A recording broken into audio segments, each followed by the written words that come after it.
Hi friends, నేను మీ కోమల. Welcome to సాత్విక combs kitchen. ఈరోజు మన సాత్విక కోమ్స్ కిచెన్లో జంతికలు, వీటినే మురుకులని కూడా అంటారండి.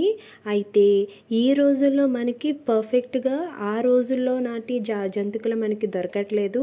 ప్రతి జంతికలోని ఏవేవో మిక్స్ చేస్తున్నారు కదండి. ఈరోజు మన ఛానల్లో మన పెద్దలు చేసిన విధంగా పాతకాలం మన చిన్నప్పుడు తిన్న జంతికల్లాగే నేను ఈరోజు చూపిస్తానండి. అయితే ఏ విధంగా పిండిని పర్ఫెక్ట్గా కలుపుకోవాలో, ఎలా కలుపుకోవాలో అన్నది ఈ వీడియోలో మీకు క్లియర్గా ఎక్స్ప్లెయిన్ చేస్తాను. చాలా క్రిస్పీగా వస్తాయండి. ఒక్కసారి ఈ విధంగా ట్రై చేసి చూడండి. ఇంకెందుకు ఆలస్యం, వీడియోలోకి వెళ్ళిపోదామా. ఇది కేజీ బియ్యం పిండి అండి. ఈ కేజీ బియ్యం పిండికే నేను కొలతలన్నీ మీకు చూపిస్తాను. ఇక్కడ కేజీ బియ్యం పిండికి పావు కేజీ శనగపిండి యాడ్ చేసుకోవాలి. ఇలా పావు కేజీ శనగపిండి యాడ్ చేసిన తర్వాత 1 టేబుల్ స్పూన్ కారం యాడ్ చేసుకోవాలి. 1 టేబుల్ స్పూన్ కారం యాడ్ చేసుకున్న తర్వాత మనము వాముని చేతితో స్మాష్ చేసి ఇలా కొంచెంగా నలిపి తీసుకోవాలండి. అప్పుడే ఫ్లేవర్ అనేది బాగా తెలుస్తుంది మనకి.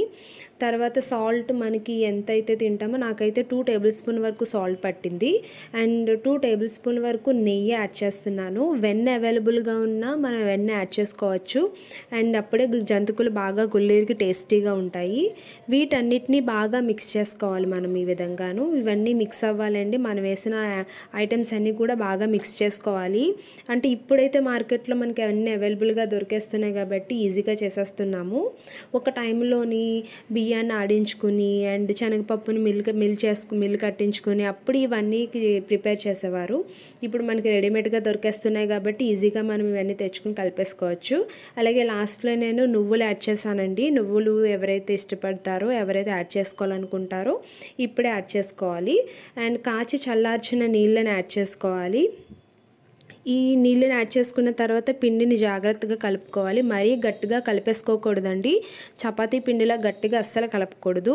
మనం జంతికలు వేసేటప్పుడు చాలా ప్రెస్ చేయాల్సి వస్తుంది. సో అందుకే కొంచెం మరీ మెత్తగా కలుపుకోకుండా, మరీ గట్టిగా కలుపుకోకుండా, కొంచెం మెత్తగా మనం జంతికలు వేయడానికి వీలుగా, మరీ ప్రెజర్ ఎక్కువ పెట్టకుండా ఈజీగా వేసేలాగా మనం ఈ పిండిని ప్రిపేర్ చేసుకోవాలి. మీరు ఈ వీడియోలో చూడొచ్చు. తర్వాత తడిగుడ్డని బాగా పిండేసి ఒక 5-10 మినిట్స్ వరకు కూడా పిండి మీద వేసి పక్కన పెట్టేసుకోవాలి.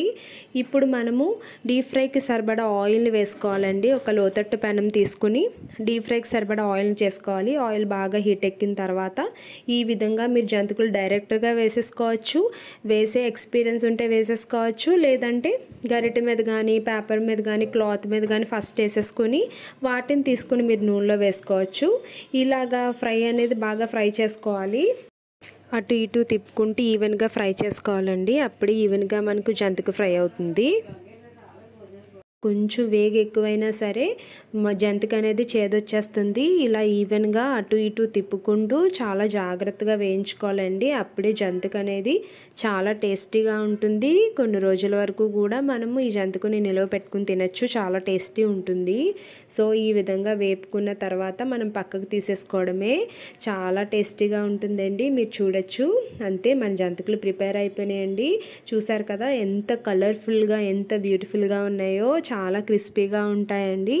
ఒక టైంలో మన అమ్మమ్మ చేసి పెట్టిన జంతికల్ని మళ్ళీ ఈ విధంగా మీరు మీ ఇంట్లోనే ఈ వీడియో చూసి చేసుకోవచ్చండి. మనం చిన్నప్పుడు తిన్నట్టుగానే ఉంటాయి. అచ్చం అమ్మమ్మ చేసినట్టే ఉంటుంది. ఈ రోజుల్లో మనకి ఈ విధంగా కాకుండా అందులో అటుకులు కలపడము, మినుములు కలపడము ఇవన్నీ చేస్తున్నారు. లేదు, మన పాతకాలంలో ఎలా చేశారో అదే విధంగా నేను చేసి మీకు వీడియో చూపించానండి. ఈ విధంగా ఒక్కసారి మీ ఇంట్లో ట్రై చేసి చూడండి. ఎలా వచ్చిందో నాకు కమెంట్ బాక్స్లో కమెంట్ చేయండి. నిజంగా మీ అందరికీ కూడా నచ్చుతుంది. ఈ వీడియో కనుక మీకు నచ్చినట్లయితే మీ ఫ్రెండ్స్కి, మీ రిలేటివ్స్కి షేర్ చేయండి, సబ్స్క్రైబ్ చేయండి. And thank you for watching.